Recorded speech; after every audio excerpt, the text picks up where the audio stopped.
Hello everyone, nubkeks here. Welcome back to Nub Raids, and in today's video, I'm going to be breaking down the fusion calendar for Bambus Fourleaf and showing you what you have to do to complete this fusion in Raid Shadow Legends. It has begun, it is live, and we're good to go. As you guys know from my showcase, I think I'm actually fairly unique. A lot of people seem to not like this champion. I actually think he's great, and I think especially for progressing in the game, he's going to be incredibly helpful.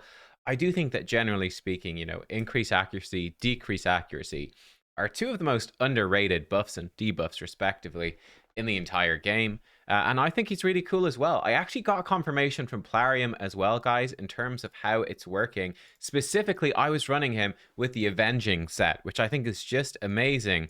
And they did confirm for me that the way this works, that 45% chance to counterattack when receiving a debuff is per debuff, actually. So if you get 2 debuffs on him, which is really easy to trigger against Dragon Hard, he has a 90% chance to counterattack.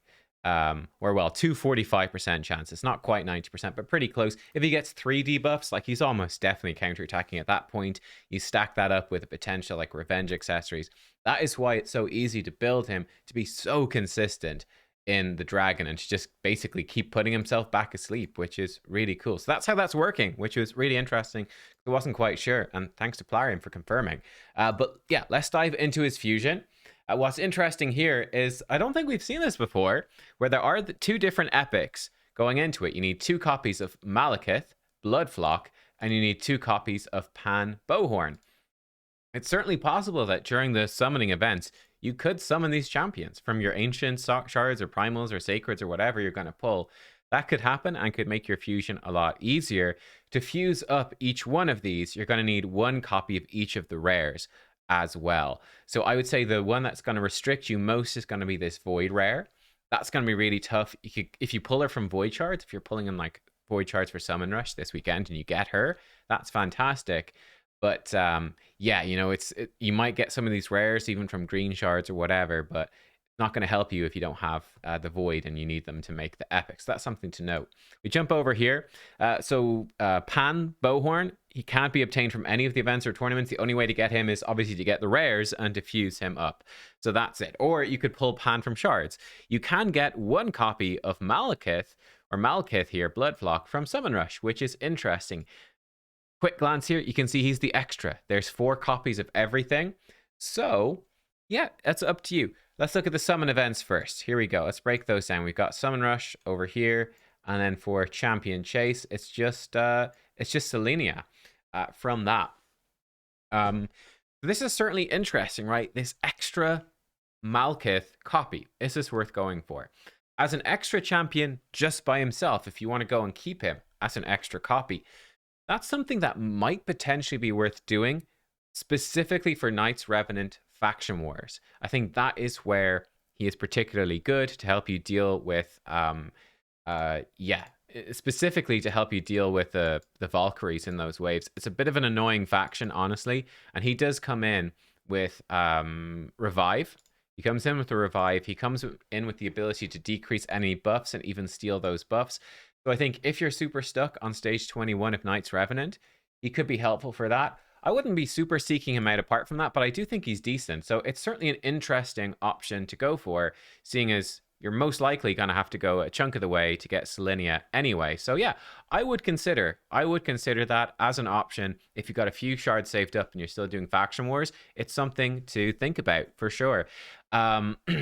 Advantage of getting him as an extra to use for the fusion, right? So you're not intending to keep him, but you want to get him this weekend as an extra.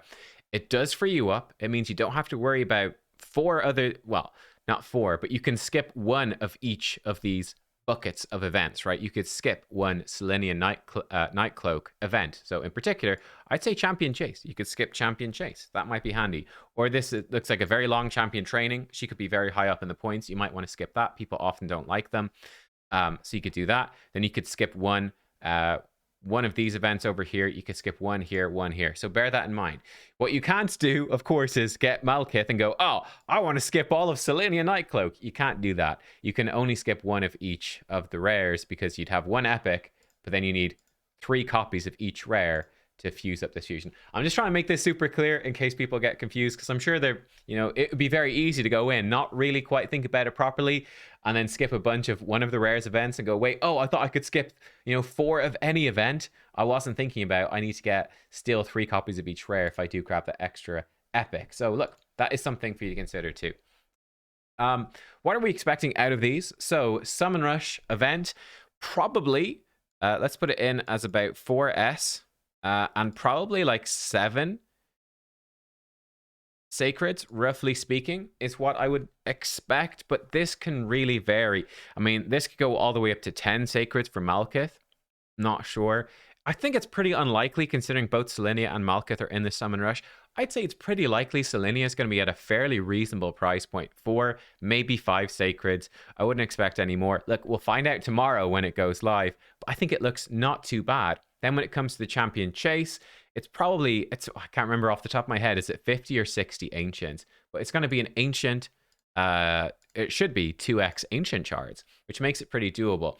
I would say probably, you're probably looking for around 50A for that, which again is not too bad, because look, Void Shards, even Primal Shards, if you've got a couple maybe, and Sacred Shards are going to be good for Summon Rush, so you can use all those shards to complete this event, either going for just the rare or for the epic as well. And then you can use your Ancient Shards to get the rare over here, the Void rare. So I think that looks not too bad. The summoning events, I would say a quick glance at this, the points can obviously change, but just based off of this, I'd say it is one of the best arrangements you could have for summoning events in a fusion. So that looks pretty reasonable. It's really not too bad. I guess it could be even better if you didn't have to do any summoning events. They have done that before, but that's super rare. They haven't done that in years. So, but yeah, it's not too bad. Let's break. This is actually quite a complex layout for this, because it's splitting them up into the rare buckets. Let's look at a couple of the easy bits first. So, okay, let's check out Classic Arena. We've got Classic Arena Takedown 1, Classic Arena Takedown 2. These are very straightforward. These should basically be freebies, okay? So long as you're in silver or above and you're doing your daily battles, you should get these no problem. It's very easy to track, like, am I getting the amount of points I need per day? If not, I might need to spend a few gems to get a refill, but that's unlikely. They should be basically freebies, so that's pretty good. Something that is definitely not a freebie and is more to watch out for, artifact enhancement. We once again have 3 different artifact enhancement events. So this could be fairly challenging, let's be honest. This could be pretty tough. So I would definitely be saving my silver, wait for the artifact enhancement. And basically, if you are worried in any way about finishing them, right? Finishing this fusion, having enough for 3 artifact enhancements, you should stop as soon as you get this rare and save all your silver to the next one and then go. You're not even waiting that long anyway, right? There's no harm. So yeah, get these done quickly, early, then save all your silver, be ready for the next one. That's the easiest way to go. I'd say one exception over here is basically Tuesday, Wednesday, CVC, right? We should have CVC on Tuesday, the 10th of October. So you can basically wait for your artifact enhancement till then. And this is also where I would be fusing the champion, right? I'd be fusing the champ over here, Bambus Fourleaf. If you don't fuse him, right, there's a timer. It will expire, You got 2 weeks and 1 day. So I'd definitely be trying to fuse him earlier than that. And I would be trying to get it during CVC. Get yourself some points for CVC and boom, you're good. So look, finish up artifact enhancement and do it during that is probably what I would be trying to do. The one exception might be you might want to level up your final epic for this champion training. So that's the other consideration, right? Is that if you don't get this rare until this CVC, it does mean this champion training event is likely to end before champion CVC starts, right? So it's a little deceptive there. So you would not be able to fuse up one of the epics then, and then you'd have to level up your rare, level up that epic. So you get CVC points, but you wouldn't help you do the fusion. So you could do, artifact enhancement, get this all done earlier if you wanted, but wait to fuse them until CVC, basically. That would be my advice. I guess you could potentially fuse them up early and level them up for the champion training event too. If there's great rewards, maybe a legendary book at the top, but probably not. A few options there, basically, is what I'm trying to say. Yeah, actually more options than I thought. Now then we come to the more difficult part, which is the energy related parts. So let's actually use green to mark in what I think are the most difficult bits of this, which are the actual dungeon diver events. And we do have 3 of these. So this is pretty brutal. As you guys know, I think dungeon divers, in my opinion, has really turned into one of the most difficult part of the fusions. There's no easy way to do it. There's no cheeky way to do it. Like artifact enhancement, I can just, like, after artifact enhancement 3, I can save all my silver until the next fusion, and I can prepare very well that way. With dungeon divers, it's really just a big grind. Like, you can save up energy, that helps for sure, but you got to grind it on those days. And if you miss a day, if you're busy, it becomes really punishing. So these are the big things to watch out for. And let's look at where they're overlapping dungeons. So Dungeon Divers 1 is actually overlapping Dragon, and it's also overlapping a bit of Ice Golem here as well. Actually, yeah, sorry, it's overlapping. I'm drawing this the wrong side. There we go. It's overlapping Ice Golem.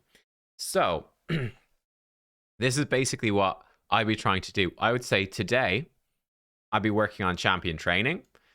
Then tomorrow on Friday, when Dungeon Diver starts, I try to blitz out Dragon as quickly as possible, get as much of that done, and then again start filling in champion training then after that, right? But today would be the big day to focus champion training, and then sort of slowly working on it after that. Again, bearing in mind, once you're done Dragon, switch back to champion training. When Ice Golem comes out, you've got 2 options. You can go hard on Ice Golem, probably on Sunday. So will you have time on Sunday, October 1st? Okay, Dungeon Divers 1, for me, is probably quite likely to end at like 9 a.m. on Monday, October 2nd. Will depend on your time zone, but you might not get any real Dungeon Divers time on Monday. So really be careful about that. Sunday is the day. If you can grind Ice Golem on Sunday, you can get that into Dungeon Divers 1. If not, you'll get some Dungeon Divers 1 done with champion training. You might have to do some extra dungeons to finish it off. Great news is Ice Golem actually also overlaps with this Dungeon Divers as well. So that's kind of nice. And then we've got sort of a little bit of a gap here in the middle. So probably for Monday, most of Monday, you know, Ice Golem, you can do it, but it's not hugely important. Certainly Tuesday would be the main day for finishing off Ice Golem. Nice thing about that, Dungeon Divers 2, so you can potentially have a little or all of Ice Golem and Dungeon Divers 2. And then Fire Knight actually overlaps it as well for a good bit.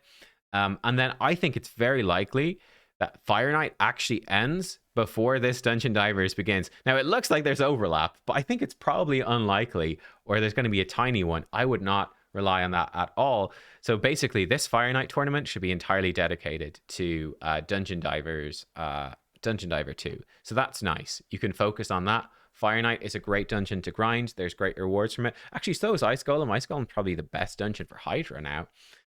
So you can sort of grind extra in those if you got time on those particular days. I say this Dungeon Divers 3 is really going to be focused on Spider. So that's what I would be doing. I'd be linking up Spider with Dungeon Diver 3, Fire Knight with Dungeon Divers 2. The complicated bit is definitely, you know, Dragon and Ice Golem. Ice Golem in particular, as you can see, is sort of straddling the line, so that's the awkward one to manage. Then we also have Champion Training, which is running through this whole thing. So again, I think that's fairly awkward. It sort of overlaps everything, really, doesn't it? So doing this Champion Training, it's a long one. These Champion Training tournaments are likely to be intensive. I know a lot of you will find that difficult. People often do. I do recommend, I've got videos on how to do this, breaking it down. Check out the videos on my channel on how to make Champion Training easier. If you do it smartly, it's going to be much, much easier for you. In particular, one thing you can do with this final Champion Training, right? By the time you get to this Champion Training, you should have the ability to create 2 epics, and you'll be close to doing a 3rd. So level up all of those rares, like the 12 rares or so, and all of the epics during that Champion Training. That is how you get points, right? You need to level up all these rares and epics anyway, so you can fuse them up. Brilliant. Use that as a way to fuel this Champion Training event. It's not unlikely that the points for this event could be quite high because it's so long, and they're sort of expecting you to level up the fusion champions during it as well. So it could be quite difficult. So don't spend all your resources like, oh, I'm going to brew up all of these rares as soon as I get them, and all my epics as soon as I get them, and bam, I'm super done. Don't do that. Level them up in Champion Training. And in fact, you should wait to fuse like put in here, boo, boo, boo. You should wait to fuse the epics for champion chase, right? So champion training starts. Yeah, level up your rares to level 40. Great. Have them good to go at level 40. Wait another day. Champion chase begins. Brilliant. Fuse up those rares into epics. Great. Now I've got the epics. Now I can power level the epics with brews if I want to. Whatever. That is what I would do. So yeah, fairly simple. I think that the easiest way to do it would be to go fairly hard with energy and gems, just to make sure you're on top of stuff at the start, and saving brews more for this one at the end is always my recommendation to make it a bit easier for you. But yeah, there you go. I think there's certainly some complications in terms of, as always, the dungeon divers overlapping the ice golem, trying to work in champ training alongside your dungeons. Those are the tricky parts. I can, it's fairly tricky, honestly. Like, this is fairly tricky. Like, if you get the summon rush extra epic, what are you gonna skip? You can only skip one of these other events from Selenia. Probably the second champion training is actually the easier thing to skip, but it's not super high value, honestly. Yeah, you could skip that, and then you could potentially ignore all 3 dungeon divers. That's actually a fairly valuable thing to do, right? I can ignore all 3 dungeon. Like, so that's one option, right? Let's put it in as option number 1 is we go, yes, I'm going to do this. Yes, I'm going to do this. And then, I'll skip 1 there. I will skip 1 there, skip 1 there, and then I'll skip 1 there. I'm going to pull some ancients here anyway. I think that ends up being actually a fairly stress-free fusion. Like, that's really chill. I just have to do the basic events. That makes life a hell of a lot easier. Might be worth it, honestly.